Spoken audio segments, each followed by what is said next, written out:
C'est pas ça? Je ne sais pas exactement. Je n'ai pas la traduction de Sengo pour le coup. J'ai pas fait de recherche là-dessus. Je suis pas bien. Mais du coup, on revient de la guerre. Le Japon est occupé du coup par les États-Unis d'Amérique. Et tu suis un bidas qui revient du front, du coup, qui a survécu à la guerre. Et il retrouve sur un marché noir, genre sur des étals, comme il y en avait beaucoup à l'époque, dans les années 40-50, son ancien chef de sa compagnie. Et du coup, il est très content de le retrouver. Et ensemble, ils vont effectivement se rappeler le bon temps, le mauvais temps, et essayer de trouver un moyen d'effacer, au moins de dépasser cette période affreuse qui les a évidemment pour beaucoup traumatisés, et de cette manière essayer de se reconstruire après la guerre au travers d'une nouvelle activité, et notamment effectivement un étal, puis ensuite on a le droit aussi à du cabaret. Enfin, il y a vraiment beaucoup de choses dans Sengo. Donc c'est un titre qui parle d'un côté avec beaucoup d'humour, parce qu'on a un personnage qui s'appelle du coup Kadomatsu, qui est le héros, qui revient, mais qui est une sorte d'ours velu, un peu simple d'esprit, très mastoc, mais très droit, qui du coup retrouve son ancien chef, et qui lui était extrêmement intelligent, mais du coup un peu trop pour être au front, et a pris de plein fouet toutes les erreurs qu'ont pu faire sa hiérarchie, et qui se rend compte qu'à quel point ça a été une boucherie, et que effectivement ils n'ont pas mérité d'être là, et que les gens en face, ils méritaient pas de se faire massacrer non plus, et que c'était n'importe quoi, et que finalement c'était vain. Et du coup, il est dans une sorte d'état entre la tentative de suicide et vite fait un moyen peut-être de s'en tirer, on ne sait pas trop. C'est-à-dire qu'il est dans une période transitoire entre bon, est-ce que je reste vivant ou est-ce que je me tire une balle? Et donc du coup, il retrouve son pote, et puis peut-être que ça va le tirer de cette situation. On ne sait pas encore au début. Sachant que évidemment au milieu il va aussi y avoir des histoires de cœur, va y avoir énormément de relations avec la prostitution aussi dans la série, parce que du coup les gens vont aller s'abandonner au plaisir de la chair dans les maisons de passe, parce que il faut bien oublier ce que tu as vécu, et puis au milieu de toutes ces histoires extrêmement comiques, tu as des flashbacks sur la guerre qui sont beaucoup moins drôles, hein, évidemment, et c'est un titre vraiment en fait incroyable. Tu passes du rire au malaise par moment. Tu as des situations où tu es là. Hein, ça me rappelle PLU en fait, votre truc. Vraiment, tu as vraiment un peu ça par instant. C'est-à-dire que tu as des situations où les gars, ils sont là, ils sont avec leur compagnie, ils rigolent. Et puis l'instant d'après, tu as des mecs qui débarquent, et puis ils se font massacrer. Et ils sont morts. Bon, ok. Et la scène d'après, les gars, ils sont là. Ah, vous avez réussi à les buter, allez-y, arrachez-leur les couilles et mettez-leur dans la bouche, ça fera peur aux gens. T'es là. Putain, mais on est où là? C'est quoi cette sauvagerie? C'est vraiment ignoble, quoi. Il y a un peu voyage au bout de l'enfer, effectivement. T'as ce côté horreur de la guerre, et en même temps, t'as un côté très vie quotidienne de l'après-guerre. Donc vraiment crise économique. On va dire, il y a aussi tout un côté nationaliste qui est encore très présent. Tu as la cohabitation avec l'ennemi, parce que du coup, tu as des Américains partout. Du coup, ils apprennent à parler en partie anglais, ils essayent de traiter avec eux, de faire des affaires.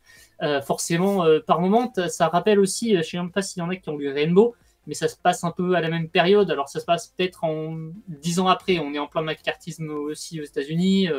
Et tu as cette situation égale avec le milieu du sport et de la boxe. Là, c'est un peu pareil, mais avec le milieu du marché noir, où du coup, les Américains noyotent la pègre japonaise aussi au milieu. Enfin, c'est très intéressant d'un point de vue historique. Je pense qu'il y a eu des grosses recherches faites dessus, d'ailleurs, sur le sujet. L'auteur est quand même pas extrêmement connu chez nous. Je crois que c'est la première œuvre qu'on a de lui.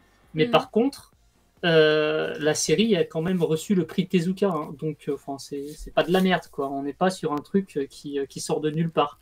Ça arrive pas chez nous par hasard. Hein. Donc, je suis très curieux de voir ce qu'il va faire après. Parce que là, c'est vrai que clairement, tu sens que le mec, il est capable de jouer sur plein de registres parce que le titre est extrêmement varié. C'est une période qui est très riche en termes d'informations, de personnages et de sujets. Et il les brasse tous, en fait. Et il les brasse tous très bien. Et il te parle de trucs qui sont extrêmement sérieux et en même temps, à côté, tu as des dialogues avec une certaine frivolité du quotidien qui te met à l'aise tout en te rendant compte que quand même c'est pas une époque facile non plus et que les personnages ils sont contents d'être en vie, mais en même temps vivre tous les jours c'est quand même pas facile non plus parce que des fois t'es là, tu vas au marché et t'es content d'avoir un bout de viande dans ta soupe et le lendemain tu regardes dans ton assiette et finalement le bout de viande il était pas terrible et c'était c'est un truc un peu élastique et en fait c'est une capote qui était au milieu de la bouffe parce que les mecs ils ont balancé les ordures dedans parce qu'il n'y a rien d'autre à bouffer en fait. Et voilà, et c'est assez cru et en même temps tu as vraiment un réalisme du quotidien de l'époque qui est assez fascinant. C'est une vraie fresque historique en fait. Vraiment, ça a vraiment ce qu'il y a de meilleur dans ce genre de sujet. Je crois que j'ai rarement lu un titre aussi bon sur cette période à l'heure actuelle. Faudrait que je réfléchisse un peu plus peut-être. Mais dans l'immédiat, vraiment, s'il y a un titre qui parle de cette période-là que j'ai à recommander, c'est vraiment Sengo. C'est incroyable. Voilà. Mais je découvre que le titre japonais n'est pas Sengo, mais Areyo Hoshikuzu. Et je me dis, ah bon, bah Sengo, je vois pas alors. Ils vont pas réinventer des termes. Bah écoute, c'est impressionnant. C'est impressionnant, prof. Il n'y a que 7 tomes en plus, donc franchement, oui. Et puis, vous vous doutez bien que comme c'est Shaka, il y aura des réimpressions si c'est en rupture, ça restera autant de temps que vous voulez, donc vous y mettez quand vous voulez, mais lisez-le, c'est vraiment incroyable. Ouais, c'est pas un titre où vous aurez du mal à les trouver des années plus tard, vraiment, là.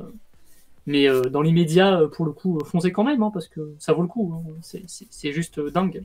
Je suis étonné qu'il y ait si peu de monde qui parle de ce titre en vrai, parce que après effectivement c'est pas du shonen, on est sur un titre clairement ça frôle le gekiga en fait là-dessus. On est sur ouais. C'est pas Peleliu non plus parce que Peleliu c'est une chronique de la guerre, mais c'est la guerre, tu vois. Du coup, t'as quand même un peu d'action. Là, c'est après la guerre. C'est l'après la guerre, et du coup, c'est plus du slice of life après guerre. Ouais, il a l'air de se passer des trucs, ou alors on voit beaucoup de flashbacks. Voilà, t'as énormément de flashbacks. Ah. T'as des flashbacks effectivement sur ce qu'ils ont vécu à la guerre et qui forcément ça les tourmente parce que ils ont vu des trucs horribles et ils ont fait des choses horribles aussi et forcément ça les travaille et t'as des trucs que t'es là, ah ouais ça a vraiment existé ça, vraiment tu ouvres les yeux mais c'est fou quoi. T'as plein de micro-détails qui sont décrits avec beaucoup de minutie. Donc je pense que le mec s'est quand même beaucoup renseigné sur le sujet. Alors soit il a peut-être fait des interviews avec des gens qui l'ont vraiment vécu, soit il a lu des bouquins qui en parlent de manière explicite. Mais vraiment c'est fascinant. C'est vraiment très très bon. Bah écoute, merci beaucoup. T'as le tombeau des Lucioles si tu cherchais une œuvre. Ouais, sur la période. Mais même pas en vrai, parce que le tombeau des Lucioles, on est encore pendant. C'est pas encore tout à fait la fin. Ouais, oui, il était 45 quand même, le tombeau des Ouais, Lucioles. c'est ça, c'était 45. Mais là, du coup, c'est vrai que là, c'est un peu plus. Après, ça se passe pendant 45, mais du coup, c'est la fin de la guerre. Les mecs reviennent de la guerre, et après, t'as plusieurs mois. Ça se passe quand même sur une certaine durée. Ouais, c'est plus une longueur. Ouais. Ouais, mais les enfants du tombeau des Lucioles, ils ont pas. Voilà. Ils ont pas ce temps-là. Ils ont pas eu l'occasion de connaître cette période magnifique. Eux, ils ont l'air de survivre quand même, en soi. Oui, effectivement, ils survivent suffisamment longtemps, au moins pour que ça fasse 7 tomes, du coup, quand même, par rapport au tombeau des Lucioles. Qui a été un peu plus, rejeté par la fatalité. Voilà. Ça finit plus vite. Ça. Mais merci beaucoup, prof. On va passer à la suite et... Écoutez, j'ai le manga, mais il est pas sur mon bureau. Et pour le coup... Moi, je l'ai, je peux le montrer si tu veux. Bah tiens, montre-le en attendant. Je vais aller chercher mon exemplaire. Alors, honnêtement, c'est la fab la plus belle des éditions Bayane, en fait, qu'ils aient jamais faite. Il y a pas photo. La couve est en hardcover. Franchement, la reliure est très belle. T'as un travail sur les liserés, l'impression à chaud, tu as de la dorure. Il y a marqué Deluxe, ils se foutent pas de ta gueule pour 15 balles. Honnêtement, s'ils me font ça sur Karakuri Circus, c'est quand ils veulent. Il n'y a aucun problème. Je mets 15 balles comme ça tous les jours. Hein. Non, c'est pas vrai, pas tous les jours. Faites ça tous les 2 mois si vous voulez. C'est franchement. Mais c'est vraiment très très beau. C'est un très beau one-shot. Et en plus, c'est une impression couleur. Hein. Donc là-dessus. C'est tout en couleur.